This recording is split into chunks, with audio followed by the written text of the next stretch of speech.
Bonsoir à tous. Nous nous retrouvons en ce début d'année après une année 2020 qui a nettement été frappée par la crise sanitaire, qui a occasionné tant de dégâts humains et économiques. Une année qui a pourtant été riche en réformes fiscales, puisque pas moins de 4 lois de finances rectificatives ont été nécessaires au pouvoir public pour pouvoir piloter le budget de l'État. Pour ceux qui ne me connaissent pas, je suis Bénédicte Michalik et ce soir, Benoît Denève et Blandine Denève se joignent à moi pour vous présenter l'actualité fiscale pour les particuliers pour cette nouvelle année.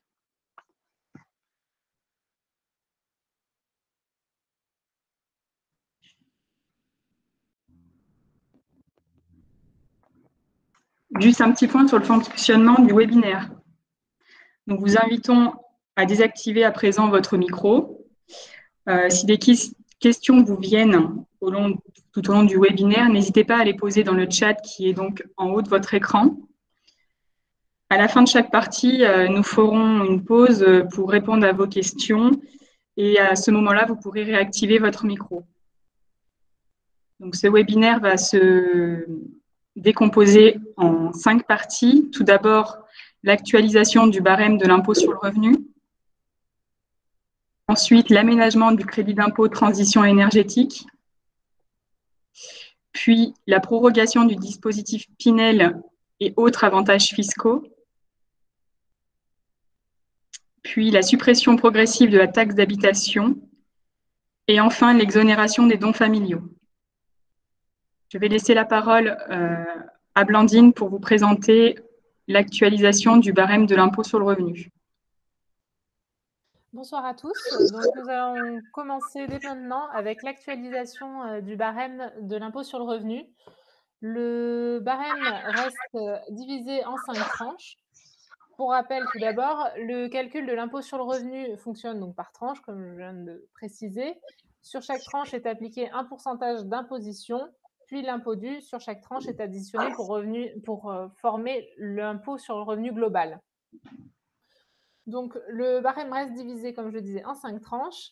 Ce qui change pour 2021, donc pour les revenus 2020 déclarés en 2021, déjà une revalorisation, comme chaque année, des revenus de 0,2%, ce qui fait que la première tranche du barème démarre à 10 084 € contre 10 064 € en 2019.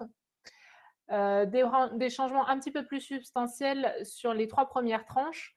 Le taux d'imposition de la première tranche, qui était jusqu'à présent de 14%, comme vous le voyez en orange sur les tableaux, passe en 2020 à 11%.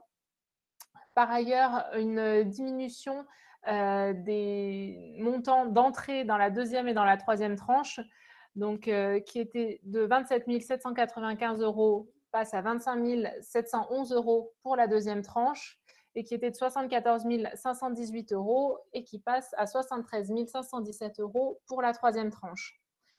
En résumé, cette modification du barème donne lieu à une réduction générale des impôts essentiellement donc pour les revenus plus modestes, notamment par la modification de la première tranche.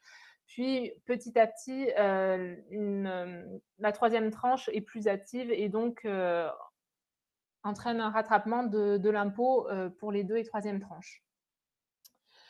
Comme un petit rappel aussi concernant le quotient familial, donc une famille ou foyer fiscal est divisé en parts fiscales.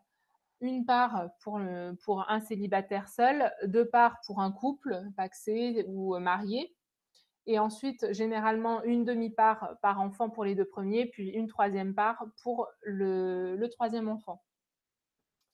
Nous allons dès à présent voir quelques exemples, donc soit dans un premier temps pour un célibataire, puis pour des couples ou des familles, pour illustrer un petit peu cette modification des tranches d'imposition. Donc, une première hypothèse, avec un revenu net de 1 500 € par mois, jusqu'en 2019, donc avant cette réforme de l'imposition, elle donnait lieu à un impôt de 236 €, soit environ 20 € par mois. Suite à la réforme, l'imposition s'élève à 203 €, soit 17 € par mois, et donc une baisse générale de l'impôt à payer de 14%, ce qui n'est pas négligeable. Une deuxième hypothèse, donc avec des revenus cette fois-ci de 2 500 € par mois. Avant la réforme, cela donnait lieu à un impôt à payer de 2 371 €, soit 198 € par mois. Après la réforme, un impôt à payer de 2 118 €, soit une baisse de 11%. On voit que la baisse est un petit peu moins intéressante que dans l'hypothèse numéro 1, mais existe toujours. Enfin, une troisième hypothèse, avec un revenu net donc de 5 000 € par mois. Cette fois-ci, l'imposition avant réforme s'élevait donc à 10 344 €. Après réforme, 10 218 €. Ici, la baisse n'est plus que de 1%. Donc, pour illustrer ce que je voulais expliquer tout à l'heure, une imposition plus hâtive, plus on s'élève dans les tranches de revenus. Passons maintenant à un couple sans enfant. Une première hypothèse avec des revenus nets du couple qui s'élèvent à 3 000 € par mois. Donc, si on revient donc à notre explication des quotients familiaux, 3 000 € par mois, soit 36 000 € à l'année. On divise ces 36 000 € par le nombre de parts, soit ici 2 parts pour un couple, ce qui donne donc un montant de 18 000 € qu'on va répartir sur nos tranches d'imposition.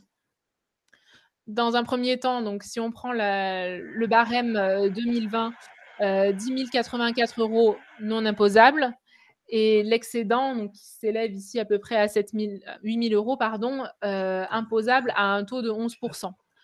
Donc un IR avant réforme de 813 € global sur l'année, soit 68 € par mois, qui s'abaisse à 675 € donc en 2020, soit une baisse de 17%. Une hypothèse numéro 2, que je vous abrège un petit peu, mais qui représente une baisse de 11%. Et enfin, une troisième hypothèse, avec un revenu net du couple de 10 000 € par mois, où cette fois-ci encore, on retrouve une baisse, cette fois-ci de 1%. Enfin, un dernier exemple, un couple avec 2 enfants, cette fois-ci pour des revenus nets de 3 000 € par mois. Dans les deux cas, avant ou après réforme, on reste avec un impôt néant. Une hypothèse numéro 2, donc cette fois-ci avec des revenus nets de 5 000 € par mois. Un IR avant réforme de 3 333 €, soit 278 € par mois. Un IR après réforme de 2 518 €, soit une baisse de 24% de l'imposition. Un dernier exemple, une famille, donc un couple, 2 enfants, avec des revenus nets de 10 000 € par mois. Un IR avant réforme de 17 554 € à l'année.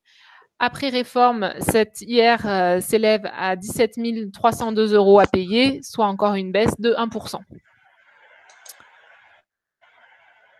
Voilà pour l'actualisation du barème de l'impôt sur le revenu. Est-ce que vous avez dès maintenant quelques questions concernant ce nouveau barème?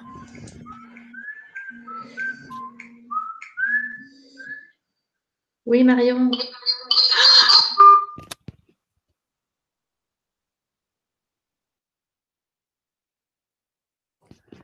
Si des questions vous viennent petit à petit avec les prochaines parties de ce webinaire, n'hésitez pas à la fin, nous referons un petit tour sur vos futures questions, donc n'hésitez pas à les noter.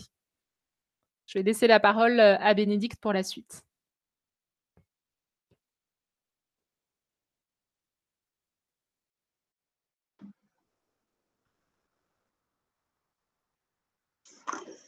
Donc, passons maintenant à l'aménagement du crédit d'impôt transition énergétique. Pour rappel, le crédit d'impôt transition énergétique vise à encourager la réalisation de travaux d'amélioration énergétique dans les habitations principales qui sont achevées depuis plus de 2 ans. Il a été mis en place en 2005 et il concernait des dépenses qui étaient limitativement énumérées dans un arrêté ministériel. Quelques exemples. Donc, les audits énergétiques, l'installation de chaudières, l'isolation thermique, l'équipement de production d'énergie renouvelable ou encore les déposes de cuves à fioul. Ce crédit d'impôt était applicable jusqu'au 31 décembre 2019. Quelques changements depuis 2020.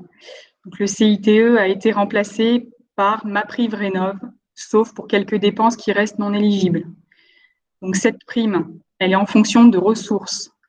Pour les revenus modestes, jusqu'à environ 19 000 € pour une personne seule. Donc, le CITE a été remplacé par une prime forfaitaire qui est versée par l'Agence nationale de l'habitat, l'ANA, donc cette fameuse MaPrimeRénov'. Donc, il y a un régime transitoire qui existe pour les revenus intermédiaires, qui sont donc non éligibles à cette fameuse prime. Ce sont donc des revenus qui vont jusqu'à environ 29 000 € pour une personne seule. Ce régime, donc, ce régime est en place jusqu'au 31 décembre 2020.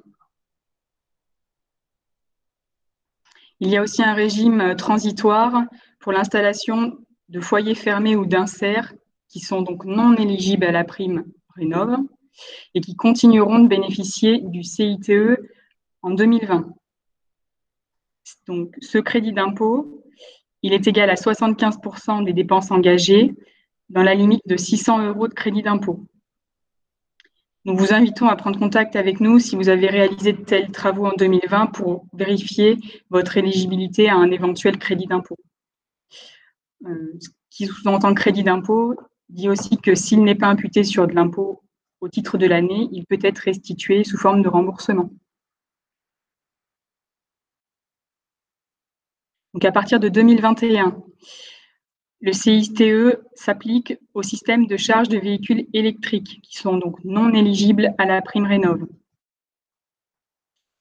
Ce sont donc des systèmes qui sont installés sur la résidence principale, que vous soyez propriétaire ou locataire, ou sur une résidence secondaire, une seule résidence secondaire à usage exclusif uniquement. Si la résidence est louée par ailleurs, ce ne sera pas éligible. Donc les modalités, toujours 75% de crédit d'impôt des dépenses engagées. Donc le crédit d'impôt est plafonné à 300 € par équipement et par contribuable, ce qui sous-entend 2 équipements pour un couple, soit 600 € sur la résidence principale et éventuellement 600 € sur la résidence secondaire à usage exclusif, et ce, quel que soit le revenu du foyer.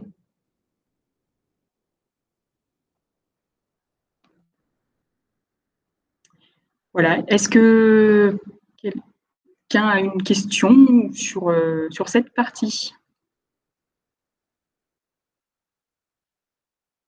Alors, j'ai une question dans le chat. J'ai commandé un poêle à granulés en 2020. L'artisan ne vient qu'en 2021 pour faire la pose. Ai-je le droit à ce crédit d'impôt? Oui, car même si l'installation est prévue qu'en 2021, il y a eu un engagement de la dépense en 2020.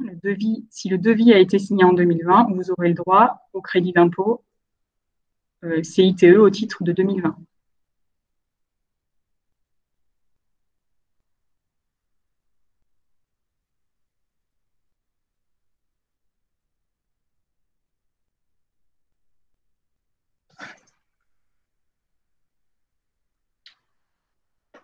On peut continuer. Donc, je laisse la place à Benoît pour la partie du dispositif Pinel.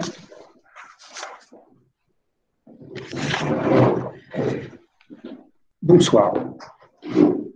Ainsi que vous le savez, le dispositif loi Pinel entre dans le dispositif des réductions d'impôts en faveur de l'habitation. Il s'agit d'une réduction et non d'un crédit d'impôt. Tout à l'heure, Bénédicte vous a souligné que le crédit d'impôt donnait lieu à un remboursement si ce crédit d'impôt était supérieur au montant de l'impôt à payer. Dans le cadre d'une réduction d'impôt, l'excédent de la réduction par rapport à l'impôt qu'il y aurait à payer n'est pas restituable.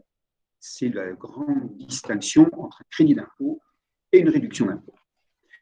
Entrons dans le vif du sujet avec cette loi Pinel qui est faite pour les investissements locatifs pour des logements qui sont neufs ou qui ont été réhabilités. Cette loi fait suite à la loi Duflot et pour bénéficier de cette réduction d'impôt, il faut remplir un certain nombre de conditions. On va examiner ces différentes conditions. La première, c'est que le logement doit être loué nu. Location nue, c'est-à-dire que ça exclut la location meublée, que c'est une location qui rentre dans le dispositif des revenus fonciers. Deuxième condition, plafonnement des revenus du locataire. Il y a des conditions de ressources pour le locataire. Ces conditions de ressources sont fonction, d'une part, de la zone dans laquelle on se trouve, et les zones ont été décomposées en 4 zones. Une zone A bis avec Paris et les grandes villes d'Île-de-France, une seconde zone A avec 650 villes qui ont été énumérées, dont Lyon, Marseille, Bordeaux et un certain nombre d'autres villes comme ça. Une troisième zone B1 avec toutes les agglomérations qui ont plus de 250 000 habitants. Et puis enfin, une troisième zone B2 qui c'est toutes les autres zones.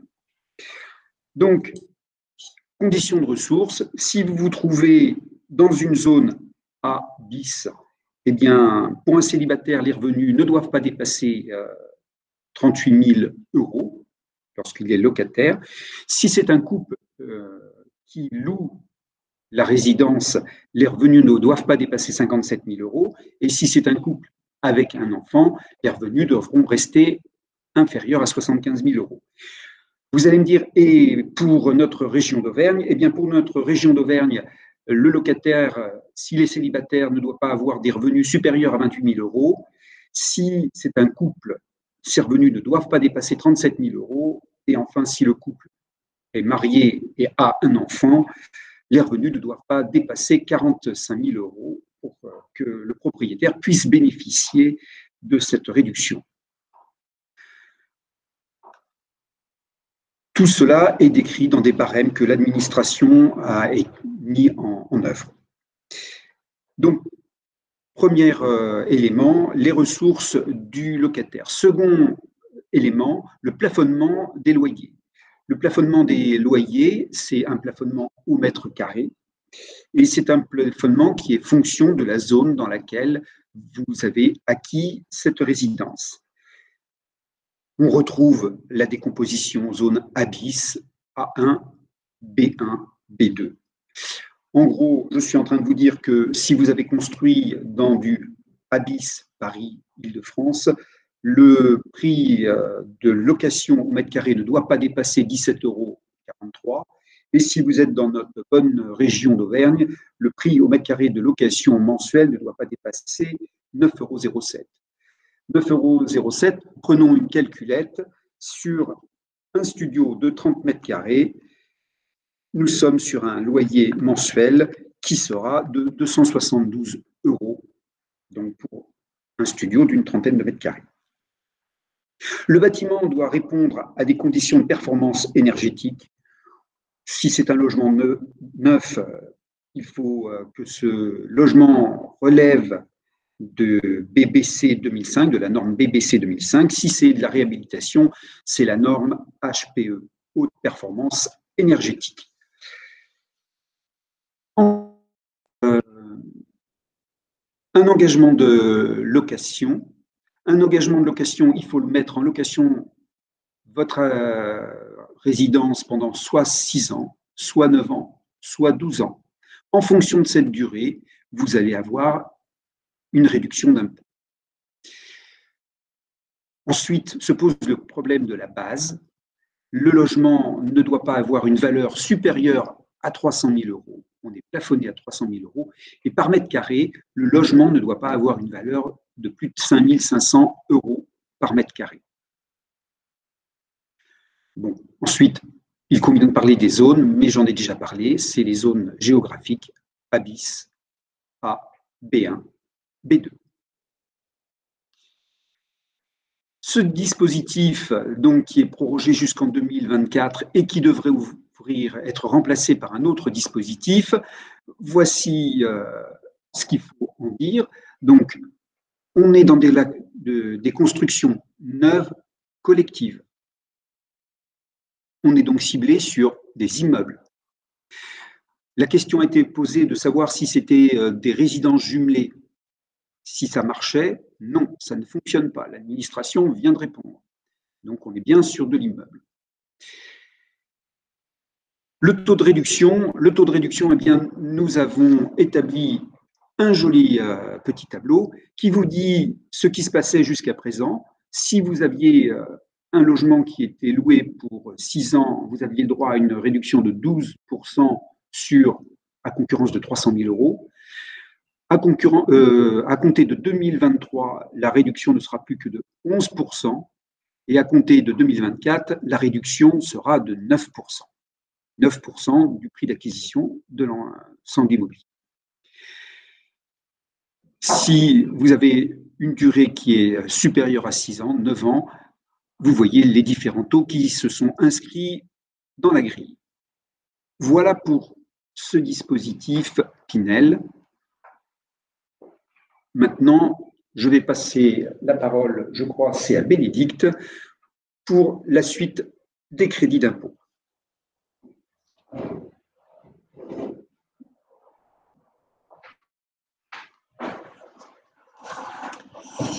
Donc, autre mesure qui est prorogée, l'avantage des dons aux organismes d'aide aux personnes en difficulté. Donc, il s'agit de versements qui ont été effectués en 2020 ou qui le seront au cours de l'année 2021. Il faut qu'ils aient été faits au profit d'organismes fournissant des repas ou des soins gratuits ou une aide au logement à des personnes en difficulté ou une organisation luttant contre les violences conjugales. On a le droit à une réduction d'impôt spécifique de 75%. Les versements sont limités à 1 000 euros. Auparavant, c'était 552 euros. Au-delà de 1 000 euros, la réduction classique de 66% s'applique, dans la limite toujours de 20% du revenu imposable. Aussi, les investissements solidaires sont favorisés. Il faut savoir qu'il y a 2 formes d'investissement solidaire. Soit la souscription au capital d'une entreprise d'utilité sociale et solidaire, une ESS, par exemple des sociétés qui travailleraient avec du personnel en réinsertion ou du personnel handicapé, mais aussi les investissements dans des foncières solidaires, par exemple dans des logements sociaux. Premier avantage, prorogation d'une réduction d'impôt de 25% du montant versé. Auparavant, ce n'était que 18%. Le maximum de versement est de 50 000 euros pour une personne seule ou de 100 000 euros pour un couple. Petite précision, il faut faire déduction des éventuels versements pour l'avantage de souscription au capital d'une PME que l'on verra par la suite. Second avantage, il y a un assouplissement du plafonnement global des avantages fiscaux sur ce dispositif. Juste pour petit rappel, la notion de plafonnement global des avantages fiscaux, que l'on appelle aussi les niches fiscales, permet chaque année de bénéficier de plusieurs avantages fiscaux, par exemple des crédits d'impôt, des réductions d'impôt. Et donc, ce plafonnement fait que vous ne pouvez pas imputer une somme supérieure à 10 000 euros sur l'impôt qui est dû. Au-delà de 10 000 euros de crédit d'impôt, le surplus est perdu. Si on prend un exemple, un foyer fiscal qui bénéficie d'un crédit d'impôt pour l'emploi d'une personne à domicile de 6 000 euros et d'une réduction d'impôt pour Pinel, que l'on vient de voir, de 5 000 euros. 6 000 plus 5 000, on est sur un total d'avantages fiscaux de 11 000 euros. Je ne peux appliquer que 10 000. Les 1 000 euros supplémentaires sont perdus. Comme je vous le disais, il y a un assouplissement sur ce dispositif. La réduction n'est pas soumise au plafonnement à hauteur de 3 000 euros. Et aussi, le surplus éventuelle au-delà du plafond peut être reportée sur l'année suivante et sur les 5 années suivantes.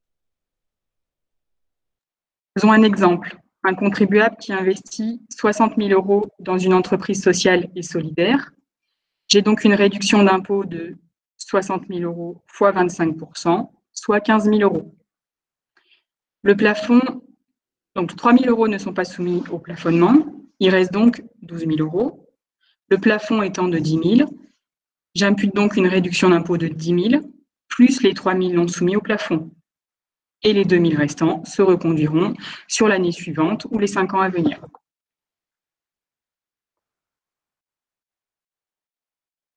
D'autres avantages fiscaux sont prorogés, en particulier la réduction ou crédit d'impôt de 18% sur les investissements forestiers, la réduction d'impôt au titre de la souscription au capital des PME de 25%. Auparavant, on n'était que sur du 18%, dans la limite d'un investissement de 50 000 € pour une personne seule et de 100 000 € pour un couple. Bien sûr, sous conditions qui sont cumulatives, dont en particulier, il faut que la PME soit soumise à l'impôt sur les sociétés, qu'il y a un engagement de conservation des parts pendant au moins 5 ans et que la société emploie au moins 2 salariés avant la clôture du deuxième exercice. Toujours prorogation du crédit d'impôt pour l'équipement des personnes âgées ou handicapées. Ce sont des travaux qui faciliteraient l'accès au logement, des travaux d'adaptation de la perte d'autonomie ou du handicap.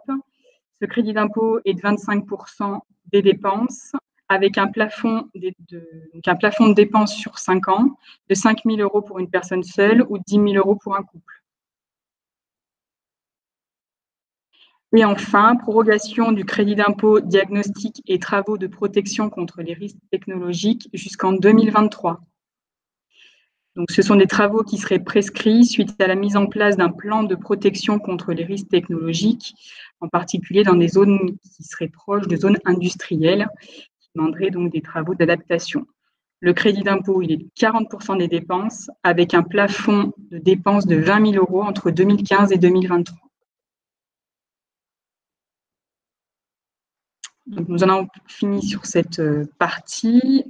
Nous allons faire le tour de vos questions. Alors, on a une question sur du Pinel. Du coup, je vais peut-être laisser la parole à Benoît. Donc, la question, c'est: peut-on acheter un appartement pour loger notre fille étudiante? Oui. Je n'en ai pas parlé tout à l'heure, mais vous pouvez loger dans l'appartement qui est loué nu, soit vos ascendants, soit vos descendants. Donc, ça fonctionne. Vous pourrez mettre votre fille dans l'appartement et bénéficier de la loi Pinel. Y a-t-il une autre question? Oui, bonsoir. J'avais une petite question par rapport aussi au dispositif Pinel. Vous avez dit qu'il y avait des avantages fiscaux qui étaient croissants dans la limite d'un achat d'une valeur inférieure à 5 500 € au mètre carré. Je voulais savoir ce qui se passait si j'achetais un logement d'une valeur supérieure, en fait. Prenons un exemple. Prenons un exemple sur un appartement qui serait acheté 200 000 € pour 30 mètres carrés. Si notre limitation, c'est 5 500 € par mètre carré, je suis à 5 500 € que multiplie 30 et je ne dois pas avoir un appartement qui a une valeur supérieure à 165 000 €. Et donc, ma base qui ouvre droit à réduction d'impôt sera limitée à 165 000 contre, par exemple, les 200 000 si ça a été acheté 200 000 €. Ainsi, votre réduction d'impôt sera égale à 165 000 € que multiplie le taux appliqué, soit du 9%, soit du 11%, admettons du 11% sur une durée de 6 ans. Et vous aurez une réduction d'impôt qui sera limitée à 18 150 €. D'accord, merci. C'est bien cette limite par mètre carré qui va s'appliquer.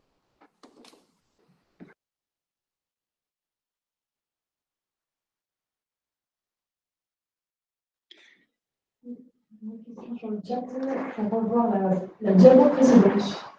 Alors, la diapositive précédente. Prorogation des avantages fiscaux. Alors, quelle est la question?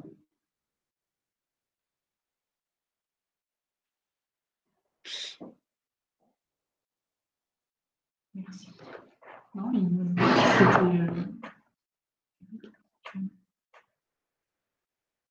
c'était, C'était pour revoir la diapositive précédente. Bien évidemment, nous filmons et nous mettrons une rediffusion et vous pourrez revoir toute cette visioconférence en appelant le cabinet Denève sur YouTube. Donc, si vous avez peur d'avoir perdu quelques diapositives, il n'y a pas de souci. On a une autre question, je crois, Benoît. Est-ce qu'il y a un impact sur le fait que la fille fasse partie du foyer fiscal ou pas dans le cadre de la loi Pinel? Il ne faut pas que la fille appartienne au foyer fiscal. Il faut que ce soit un membre à part. Il faudra donc la déclarer à part. Effectivement. Alors, les travaux et risques technologiques, on nous demande qu'est-ce que c'est? C'est-à-dire quel type de travaux rentrent dans cette catégorie. Je te laisse la parole, Bénédicte. Alors, ce seraient des travaux en fait qui seraient dans des zones sensibles industrielles qui demanderaient des aménagements particuliers. Là en tête, j'ai pas forcément d'exemple à proprement parler, mais si vous regardez plan de protection contre les risques technologiques, c'est principalement ça quand on a des usines qui sont proches d'habitations et qui demandent donc des travaux particuliers pour aménager ces zones en fait qui sont proches d'ensemble industriel. Voilà.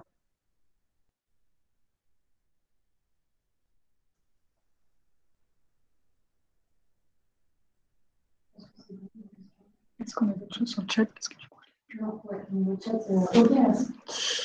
voilà. Après, n'hésitez pas à revenir vers nous si vous avez besoin de précisions complémentaires. On fera nos recherches et on vous répondra.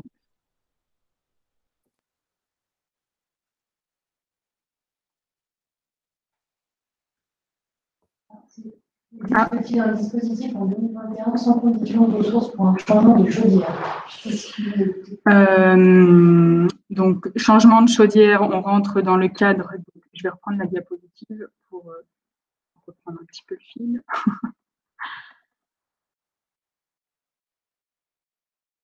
Même sur la partie d'avant, je crois. Voilà.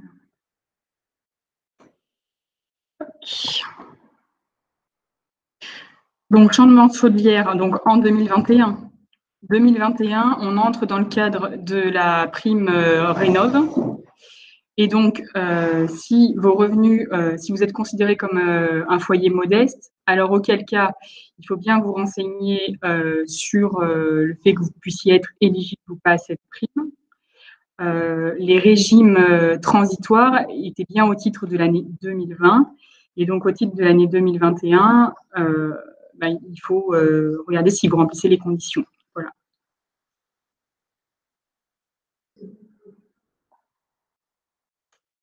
Je reprends le fil.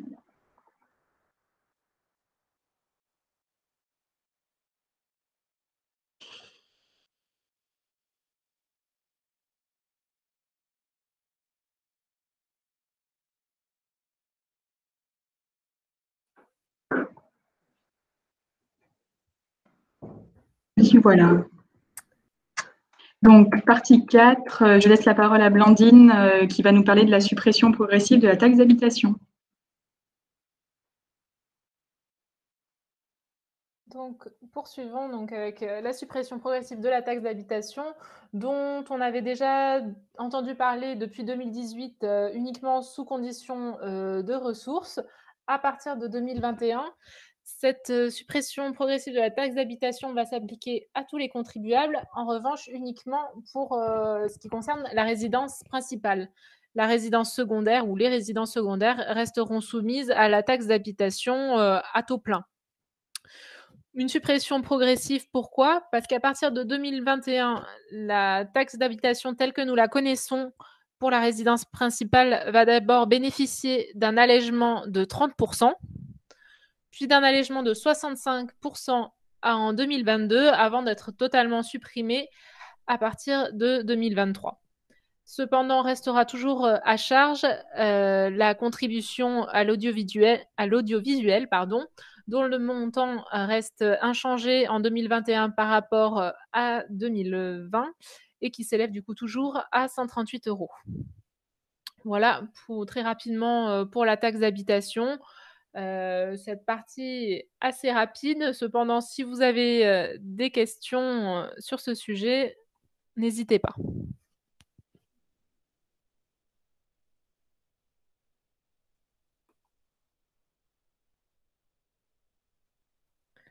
Je pense que nous pouvons du coup passer à la dernière partie de ce webinaire concernant les exonérations des dons familiaux. Des exonérations donc exceptionnelles pour des dons réalisés entre le 15 juillet 2020 et le 30 juin 2021 à un ascendant, c'est-à-dire enfant, petit-enfant ou arrière-petit-enfant, ou à défaut de descendants, à des neveux ou à des nièces. Donc, pour un montant maximum de 200 000 € qui vient s'ajouter à l'exonération existante jusqu'à présent de 31 865 €. Cependant, cette exonération de dons familiaux voit des conditions d'utilisation apparaître.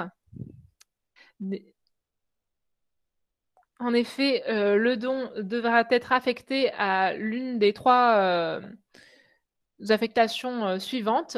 La première, soit à la souscription au capital d'une petite entreprise, donc que ce soit la souscription au capital initial ou à une augmentation du capital. L'entreprise doit avoir moins de 50 salariés et un chiffre d'affaires ou un total bilan inférieur à 10 millions €. Elle devra être en activité depuis moins de 5 ans, ne jamais encore avoir distribué de bénéfices. Enfin, le descendant, donc qui sera bénéficiaire du don, devra exercer dans cette entreprise son activité professionnelle principale ou alors des fonctions de direction. Une deuxième affectation possible, donc à la construction de la résidence principale du bénéficiaire. Ou enfin, la troisième affectation, à des travaux de rénovation énergétique.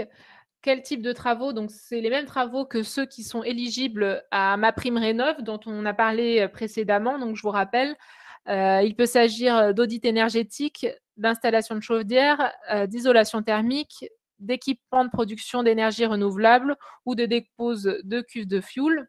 En revanche, dans ce cas-là, les dons ayant bénéficié d'une exonération, le bénéficiaire ne pourra pas en plus bénéficier donc de la fameuse MaPrimeRénov' de l'ANA en plus.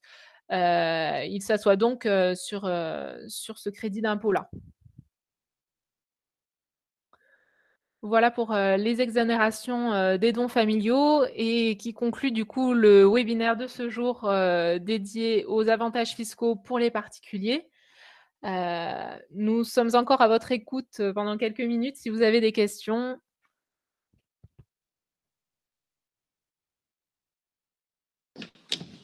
Oui, j'avais une petite question à propos de la réduction d'impôt lors de la souscription au capital d'une PME. C'était pour savoir si du coup cette réduction pouvait s'appliquer par rapport aux actions créées lorsqu'on a créé la société, mais il y a 5 ans. Alors, concernant l'acquisition d'actions, il s'agit ici des acquisitions d'actions sur l'année civile qui peuvent bénéficier de ce crédit d'impôt. Donc, si vous souscrivez sur l'année à une augmentation de capital, par exemple, celle-ci pourra bénéficier effectivement du crédit d'impôt, mais seulement l'augmentation de capital qui aura lieu sur l'exercice, pas les parts acquises précédemment. Merci. C'est le versement au capital qui est le fait générateur du crédit d'impôt. Si vous faites une augmentation de capital qui est libérée sur, admettons, 5 ans, c'est la fraction qui sera libérée, qui sera payée au cours de l'année, qui ouvrira droit au crédit d'impôt.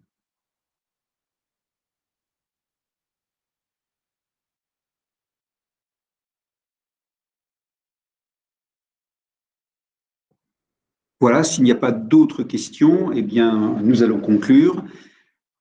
Nous vous disons à bientôt. Nous vous souhaitons une bonne soirée. Au revoir.